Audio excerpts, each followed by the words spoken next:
Boa noite, então. Boa noite a todos. Vocês estão preparados? Vamos falar sobre João Batista, aquele que veio primeiro. Uma figura muitas vezes esquecida, às vezes menosprezada. Quando a gente fala João, tem um João que acabou escrevendo um evangelho e tomou toda a fama, né? João Evangelista. João Batista é aquele que veio na frente, o precursor, aquele que veio antes para preparar o terreno, para preparar o povo.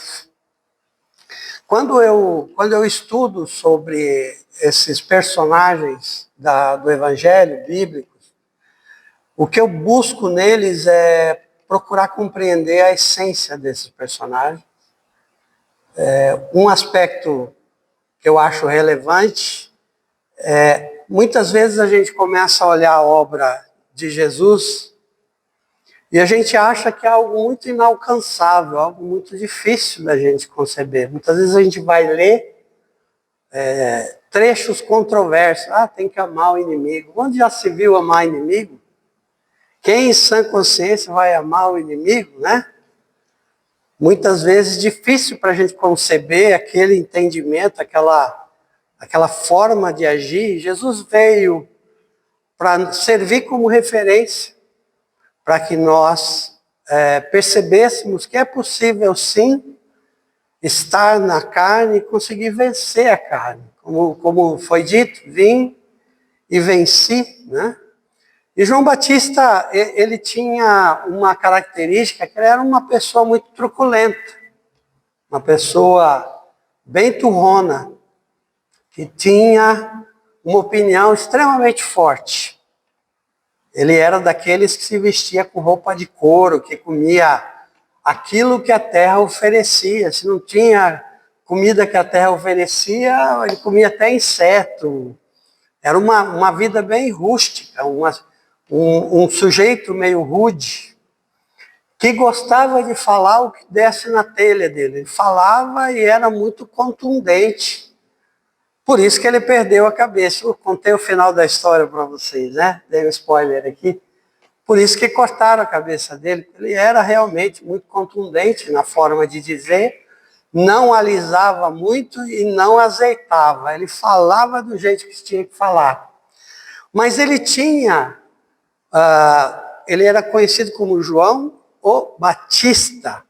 E vamos falar um pouquinho então dessa característica importante que foi primordialmente a missão dele na Terra.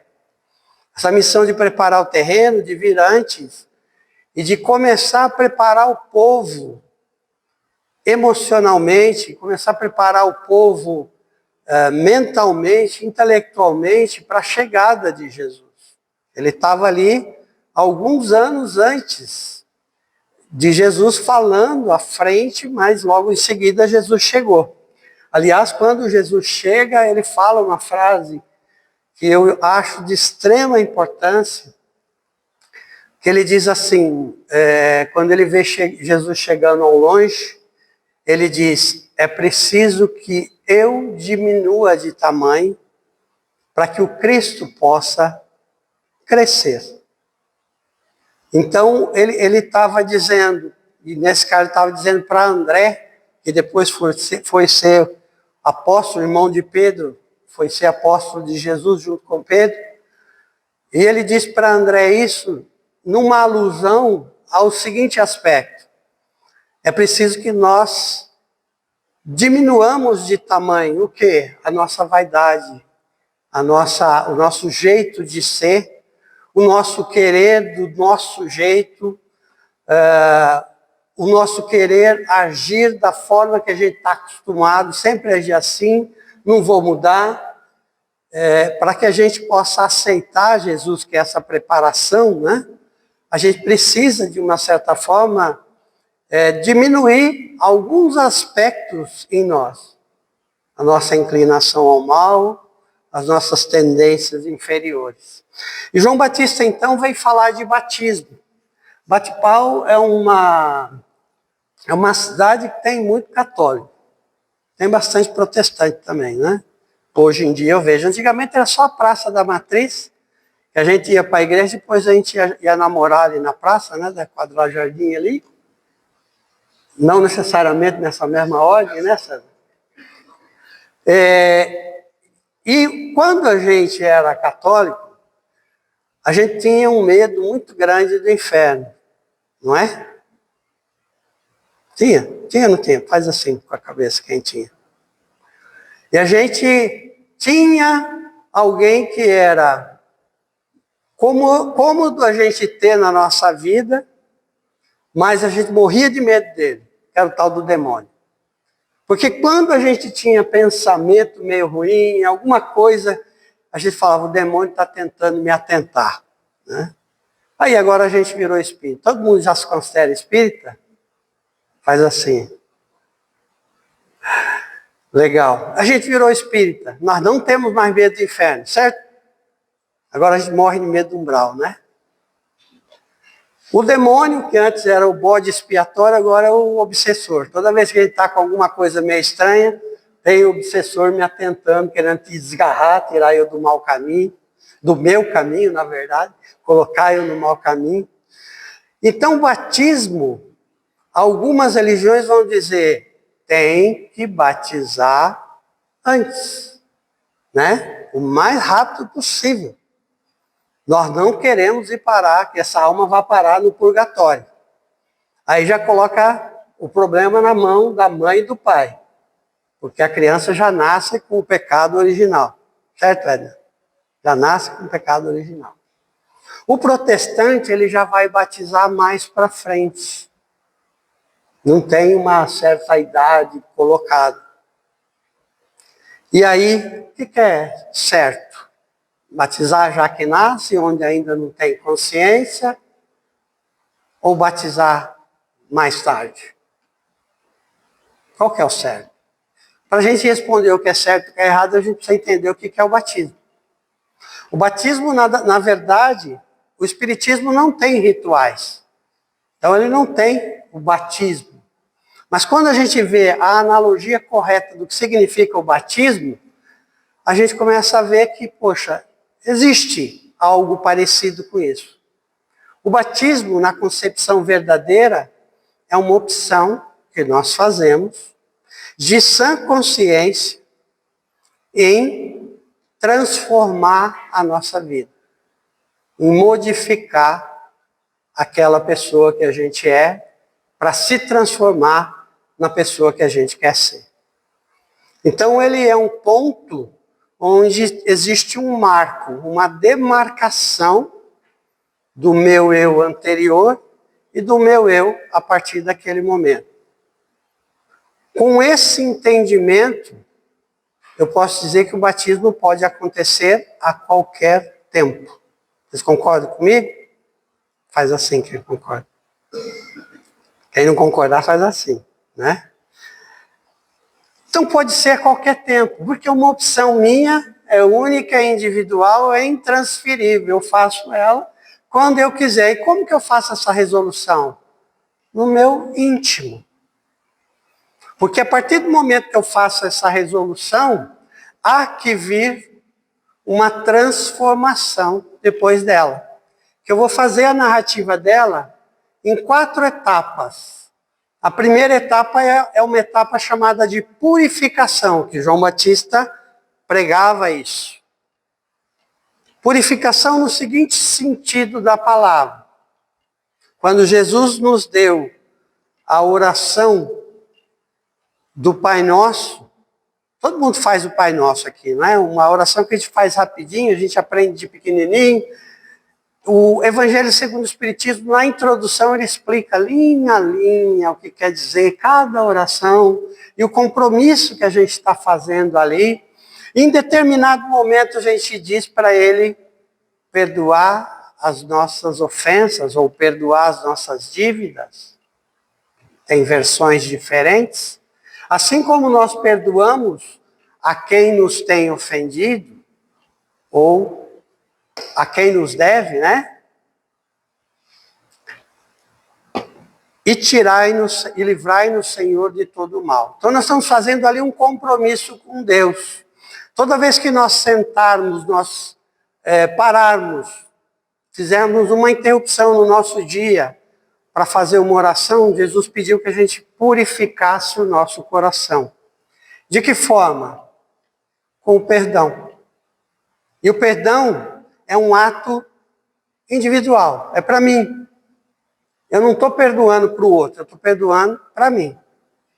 Quando eu digo, perdoa as minhas ofensas, eu estou dizendo, Pai, me perdoe todas as vezes que eu errei com alguém, mesmo aquelas vezes as quais eu nem me lembro, e alguém pode ter ficado magoado com um ato meu.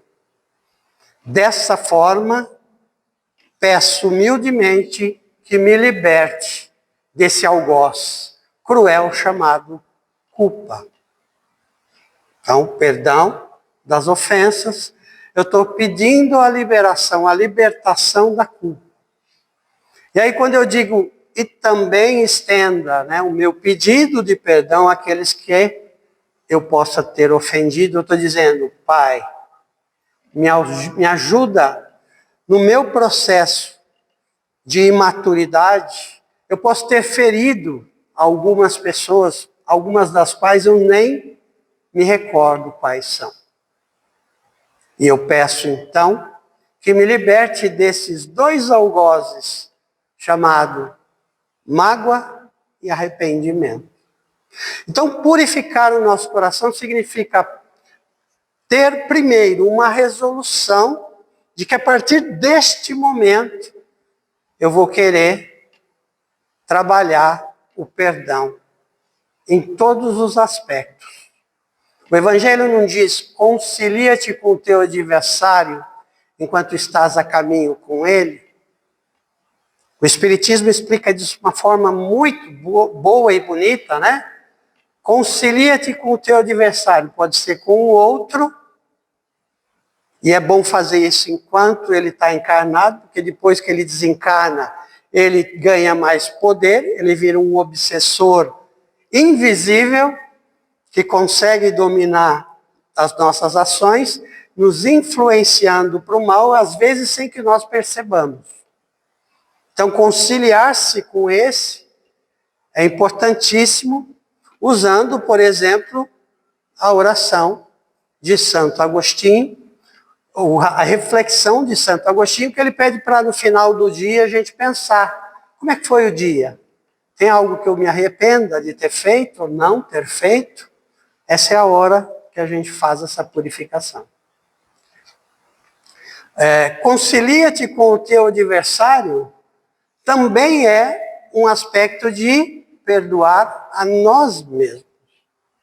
Que quando ficamos adversários de nós mesmos, portanto, iniciamos aí um processo de auto-obsessão, nós viramos um inimigo cruel, porque estamos ao nosso lado ou conosco 7 dias por semana, 24 horas por dia, 365 dias por ano.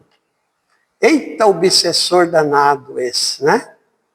Então, a conciliação pode começar, e o batismo, então, não é um processo de conversão imediata, automática. Vamos pegar alguns exemplos de batismo ou de conversão? Quando foi o batismo de Paulo, que antes se chamava Saulo, às portas de Damasco, ele tem um encontro com Jesus, ele vê aquele clarão, e ele acaba caindo do cavalo, na queda ele fica cego, e daquela luz vem Jesus, conversa com ele, Saulo, Saulo, por que tu me persegues? E aí aquela reflexão, aquela conversa, ele imediatamente, humildemente, coloca a seguinte frase, Senhor, o que queres que eu faça? E aí ele aceita e acata a ordem de Jesus. O batismo dele, naquele momento, ele passa pelo processo de batismo. Vamos falar um pouco agora de Pedro. né? Quando é o batismo de Pedro? Isso é fácil. A gente até, de vez em quando, vai até na igreja por causa disso. Missa do Galo. Você não vai na igreja, a gente vê na televisão, né? Missa do Galo. Quando o galo canta pela terceira vez, Pedro se dá conta de que ele havia negado Cristo, conhecer Jesus, ser um seguidor de Jesus, pela terceira vez. Naquele momento ele fica completamente atônito, completamente num processo de derrota, talvez uma culpa muito grande o consome, e ele inicia um processo de reflexão. O livro Boa Nova de Humberto de Campos conta um pouco esse passo da história de Pedro. E no processo de reflexão, ele vinha pensando o que vai ser da minha esposa, o que vai ser da minha família. Ele pensou até na sogra, gente. O que vai ser da minha sogra se eu for preso junto com Jesus, se eu tiver o mesmo destino que ele? Então, naquele momento, ele já havia vivido 3 anos com Jesus. Jesus fazendo Evangelho, o livro Evangelho no Lar de Néio Lúcio, né?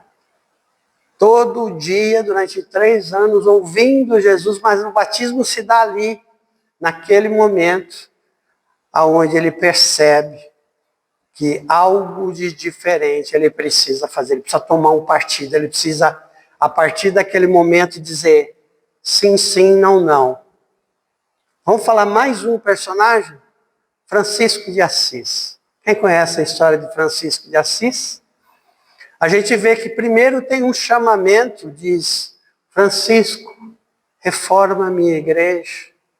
E o Francisco vai e começa a pegar pedra e rochas e vai e reforma. Deve ser aquela igrejinha que está lá no alto da montanha, leva a pedra para lá e reconstrói aquela igreja, termina, falou, está pronto, aí ele ouve a voz. Francisco, reforma a minha igreja. Meu Deus do céu, reformei a igreja errada. Deve ser a outra igreja, vai de novo. Até que Jesus fala pela terceira vez, Francisco, reforma a minha igreja. E ele percebe, na verdade, que o que Jesus estava pedindo para ele é para se inserir no seio da igreja, que estava aliada, né, ao império, para conversar e para tentar criar uma dissidência, uma nova ordem. Criou então a ordem dos franciscanos.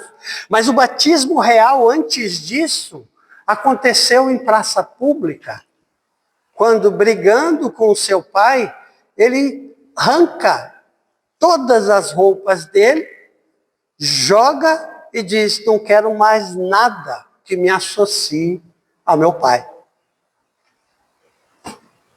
Ele colocou um marco. A partir de agora, eu vou romper com tudo que representa o meu pai. Tem mais um cara que a gente conhece bem. Allan Kardec. Quando foi o batismo de Allan Kardec? Ele ouve falar daquele fenômeno de pessoas conversando, e a mesa, e isso e aquilo, e ele começa a entender que ali existe algum tipo de comunicação inteligente. E se tem algum tipo de comunicação inteligente, deve ter algo inteligente por trás dessa comunicação. E quando ele começa a se envolver naquilo, ele falou, vou me rebatizar. Ele antes se chamava Rivail Hippolyte, né, Denisard. Ele muda o nome para Allan Kardec. Olha a característica, então. Por que ele mudou de nome para Allan Kardec? Porque antes desse novo conhecimento, que é o conhecimento do plano espiritual, ele também já tinha suas obras, ele também já tinha livros, ele também era um educador. Ele quis deixar ali um marco dizendo, a partir daqui, tudo que for escrito, tudo que for dito, é com a nova consciência de Allan Kardec. Podemos então dizer que batismo é uma decisão íntima e uma abertura de consciência, né? Um compromisso com uma nova consciência que a gente vai buscar fazer. E agora, falando um pouco então sobre esses 3 passos que eu mencionei. O primeiro deles é a purificação, que eu já falei. O segundo é arrependimento. E aí, o arrependimento a gente tem que tomar cuidado para não confundir com remorso. Remorso é aquilo que a gente sente e fica se batendo. Ah, eu não devia ter feito isso, fiz, agora deu errado, agora eu vou ter que arcar com essa responsabilidade que aconteceu. Ou então, aquele famoso, estou conversando com alguém fala alguma coisa que eu não gosto, não falo nada para essa pessoa e volto para casa remoendo. Devia ter dito isso, devia ter dito aquilo, parecendo um doido, né? Pensando um monte de coisa. Tudo que eu deveria ter dito, mas eu não disse. Então, o remorso é aquela fixação crônica em algo ou em alguém. Então, eu estou fixando aonde? Na minha culpa. Ou na culpa de alguém em relação a algo que aconteceu. O arrependimento, ele é um desejo de reparação. Aí eu tenho que contar uma historinha aqui do nosso saudoso Divaldo Pereira Franco. Ele tinha um amigo que desencarnou e ele vivia pedindo para Joana de Ângeles: eu queria saber como é que está esse meu amigo. Você não pode dar uma notícia dele para mim? Ela dizia: não posso, Divaldo, ainda não está na hora, ele ainda não está preparado. E de vez em quando ele lembrava, ele perguntava: ainda não dá. Um dia adormeceu, a Joana falou: vamos. Aonde nós vamos? Vamos lá ver o teu amigo. Você tanto quer ver o teu amigo, vamos lá ver ele. E aí se juntaram a Isabel, uma certa rainha de Portugal, e eles 3 foram volitando. E ele percebeu que ao passar pelas zonas umbralinas, a Isabel tinha um manto bem grande. E esse manto vinha se arrastando pelo umbral. E ele percebia que alguns espíritos se agarravam àquele manto enquanto ela passava. E ele também percebia que, em alguns casos, o manto se rompia. Outros casos não, ficavam ali firmes. E aí, quando ela chegou no ponto final, o Divaldo falou: eu não vou aguentar, eu preciso perguntar. Por que alguns ficaram para trás e outros conseguiram vir? Aí a Joana explicou: aqueles que caíram é porque o manto era um manto fluídico. E aqueles que caíram é porque eles não conseguiram, com o seu arrependimento sincero, manter a fluidez do manto. Então, se arrebentavam e eles caíam. Aqueles que ficaram arrependidos, desejosos de mudar de vida, de mudar a condição que eles estavam, ficaram ali firmes porque a imantação do seu próprio pensamento e do seu desejo de coração fortaleceu os laços daquele manto. Bonita essa história, tem no YouTube para quem quiser entender. Divaldo vai contar muito melhor que eu a história, de uma forma muito mais bonita. Então, o arrependimento, a gente sabe que ele não elimina a necessidade de corrigir, né, os problemas. Mas ele é um voto, é uma decisão honesta de que eu vou buscar modificar esse cenário. Eu vou buscar mudar, eu vou buscar consolar, balsamizar qualquer ferida que eu causei a partir daí. Enquanto o remorso é apatia, é paralisia, o arrependimento, ele nos move em direção à reparação, à correção do mal que causamos. E a partir dali existe um compromisso de redenção, que é o 3º passo. A redenção é quando a gente pega e diz assim: Legal. Me purificando agora, já sei que eu tenho que perdoar as coisas que acontecem, não só por minha culpa, como dos outros. Tenho que me arrepender dos atos falhos, buscar corrigir aquilo, de preferência o mais rápido que eu consiga, de preferência com o próximo mais próximo, né? Qualquer pessoa que estiver ao nosso alcance. Então, a redenção é a decisão da luta da boa batalha, como dizia o apóstolo Paulo. Ele dizia, é a luta constante contra as tendências inferiores que nós trazemos na nossa bagagem, toda vez que regressamos à Terra. E a nossa boa batalha contra a inclinação ao mal.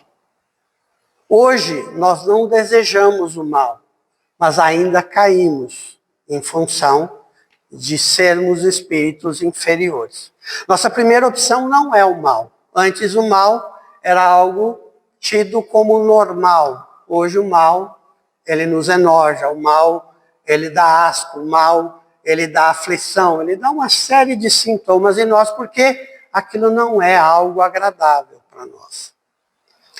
E aí, o quarto passo é o passo do renascimento. Esses quatro personagens que eu disse, né?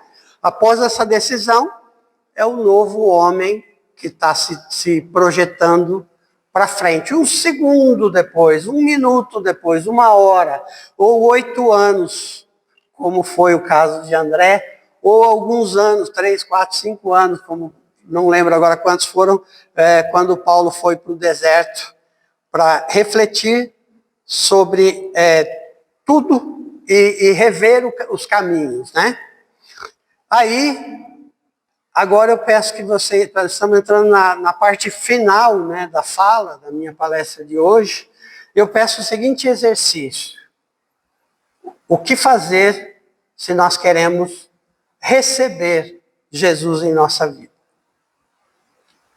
Então, quando João Batista disse, é preciso que eu diminua de tamanho para que Jesus, para que o Cristo possa crescer em mim, ele está dizendo para a gente fazer, tomou a decisão com o batismo, a decisão da mudança, a decisão da escolha de modificar o cenário, a gente vai fazer o processo natural de abertura de consciência. Toda vez que nós temos uma abertura de consciência, o primeiro aspecto é trazer para nós um senso de humildade. Porque a abertura de consciência traz com ela a nossa consciência da nossa própria ignorância. Toda vez que nós temos uma abertura de consciência, nós criamos em nós o desejo de ir em busca de coisas desconhecidas. Quando o primeiro homem resolveu sair da caverna para procurar água, comida, para procurar outras pessoas, foi uma abertura que ele fez, ele se atirou num determinado momento para o desconhecido, e a partir do momento que ele foi lidando com aquelas coisas do dia a dia, ele foi ganhando um pouco de experiência sobre aquelas coisas. E essa experiência que ele vai ganhando, é interessante a gente pensar nisso, toda vez que eu acumulo experiência, eu adquiro o fenômeno da presciência. É o conhecimento prévio de algumas coisas. Quando a gente conversa com o nosso filho e fala, não faz isso, porque se você fizer isso, pode acontecer isso, isso e isso.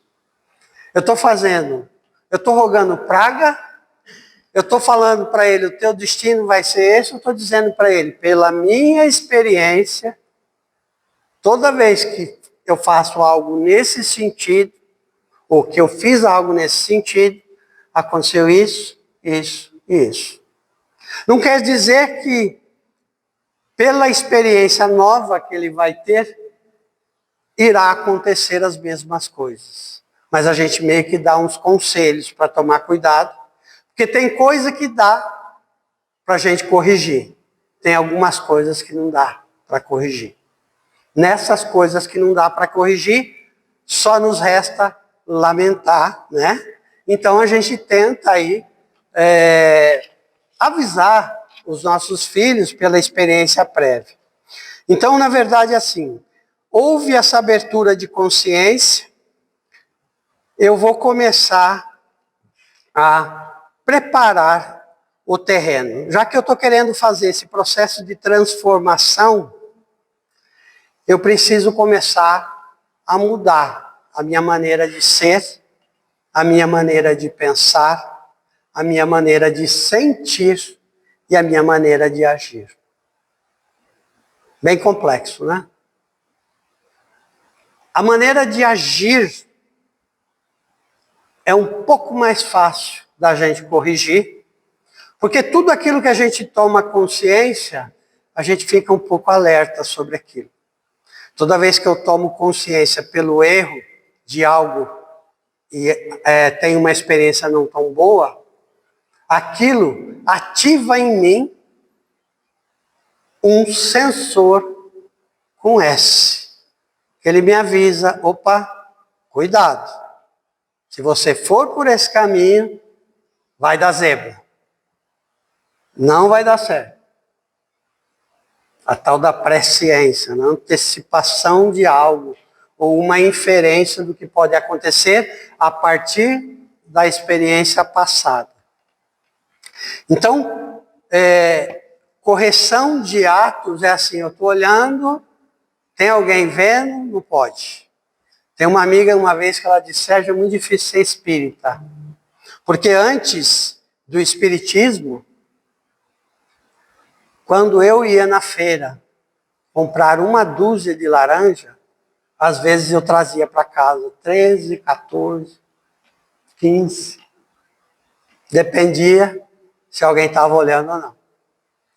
Era eu que montava a sacola. Hoje, a partir do momento que eu tive tanto contato com o espiritismo, e eu diria que isso é o cristianismo puro, né, na essência, uma dúzia de laranja para mim agora é 12. Não importa quem esteja vendo. Eu estou vendo. A minha consciência não vai deixar eu fazer algo errado. Esse é o processo natural de evolução. Quando nós tomamos consciência de algo que não é bom, nós passamos a fazer a correção daquilo. E normalmente a gente começa de trás para frente. Eu vou corrigindo ações. Só que eu ainda vou ter que trabalhar os meus aspectos interiores, o meu mundo íntimo. Eu hoje não dou mais voadora física em ninguém. Mesmo porque eu estou com quase 60 anos, já não consigo levantar a perna. Mas voadora mental, de vez em quando, a gente dá, não dá? Quando a gente olha para o sujeito ou para a pessoa que está fazendo alguma coisa, você dá uma olhadinha assim, vai para aquele lugar lá, do outro lado, né? E a pessoa, de certa forma, a mulher faz isso muito bem, né? Minha mulher faz isso comigo. Quando eu estou fazendo alguma coisa que ela não gosta, ela dá só uma olhadinha para mim, eu já, murcho e já vou fazer outra coisa.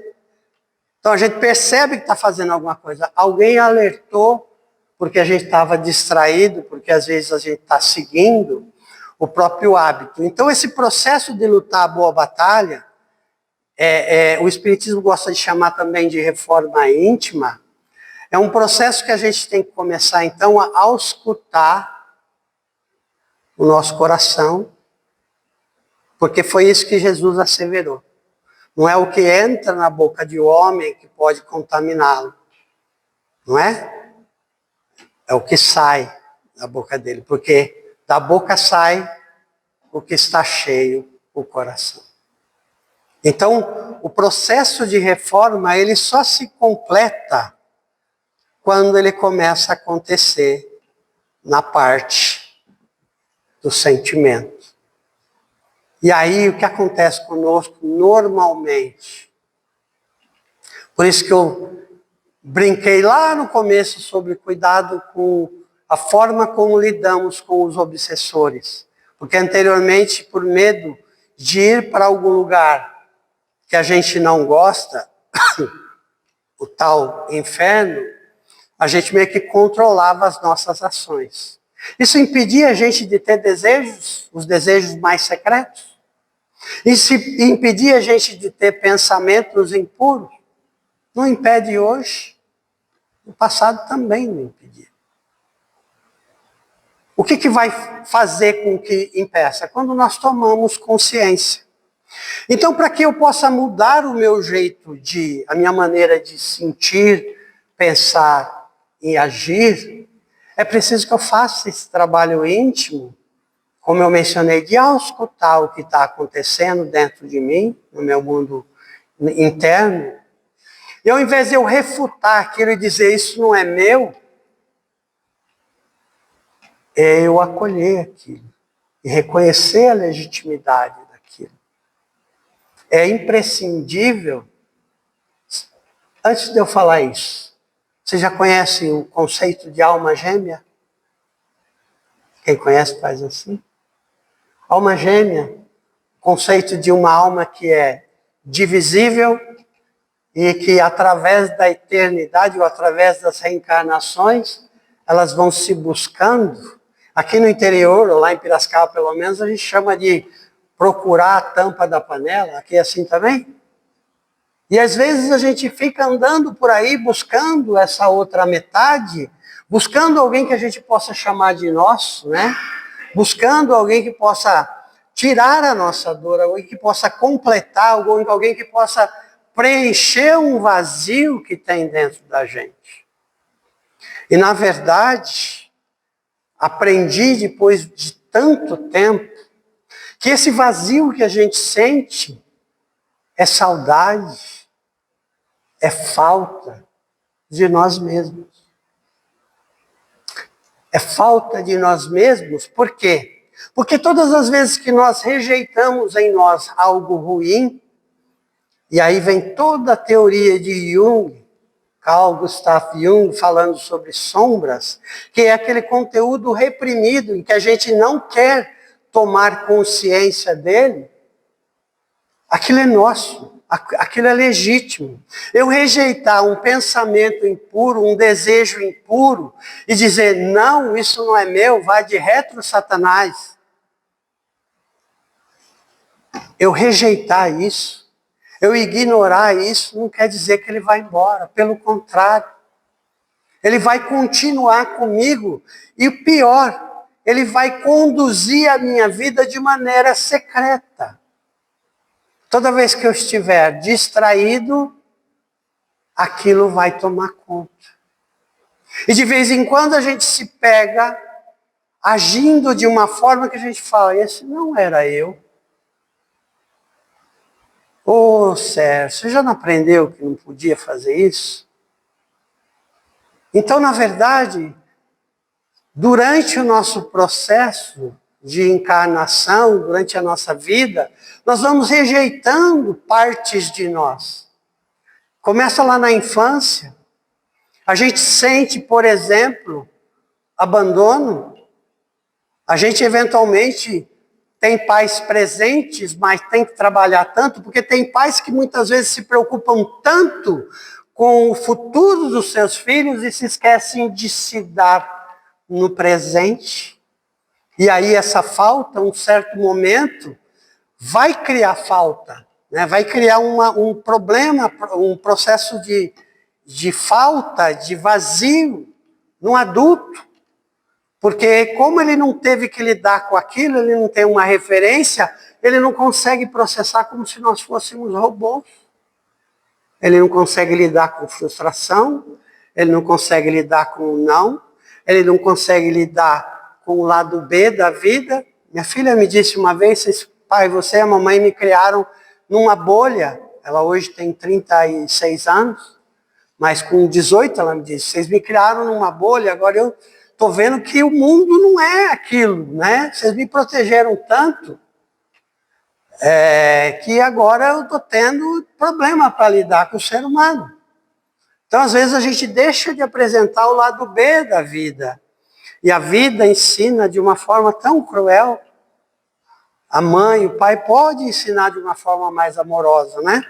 Então, o que é preciso que a gente faça? Essa é uma missão nossa, individual. Ninguém vai completar esse vazio. Ninguém vai entrar dentro de nós e colocar alguma coisa. Na verdade, nós estamos projetando em outra pessoa algo que nós mesmos precisamos fazer, que é, primeiro, acolher a criança interior, a criança abandonada, é buscar como se nós fôssemos regressar ao passado, como a mamãe pega aquela criança no colo, acolhe com calma, com carinho. Se a criança está assustada, ela faz a criança perceber que ela não está sozinha, que ela tem um lugar aconchegante, que ela tem alguém para quem contar. Tenho certeza que qualquer um de nós aqui, seja aqui na sala, quem vai ver depois na internet, já teve um momento em que amparou alguém com muito carinho, com muita serenidade. Nós sabemos fazer isso, não sabemos? Faz assim, quem sabe. Se a gente consegue fazer para o outro, por que a gente não consegue fazer para a gente mesmo? Por que quando às vezes a gente erra, quando às vezes a gente se sente triste, a gente se sente pequeno, a gente não tem essa capacidade de não censurar, não criticar, mas nos acolher como uma criança que está precisando de colo? E se a gente não tiver condição de fazer isso, a gente tem Jesus como referência para nos acolher, para nos trazer. Então, a palestra de hoje é um chamamento para que nós entremos em contato com esse nosso mundo interior e, ao invés de rejeitar, se perguntar: por que eu estou sentindo isso? Eu já aprendi que isso não é correto. Por que eu ainda sinto vontade de fazer isso? Por que eu ainda penso dessa forma? E aí a gente alimenta o sensor com C. Eu falei do sensor com S, que é o que a gente comumente chama de bom senso. Bom senso todo mundo tem. Tem um bom senso coletivo, que é um conjunto de regras da sociedade, e tem o bom senso individual. São as minhas experiências individuais com o mundo físico e com o meu mundo íntimo. E aí eu vou criando um senso crítico, o sensor com C, que vai censurar um ato que nós já sabemos que não devemos fazer, que vai nos censurar quando a gente não faz algo que é importante para aquele momento, para nós ou para outra pessoa, que vai censurar quando estamos fazendo alguma coisa ou que não estamos fazendo alguma coisa que é bom que a gente faça. E aí a gente vai criando esse senso crítico, mas é uma batalha pessoal.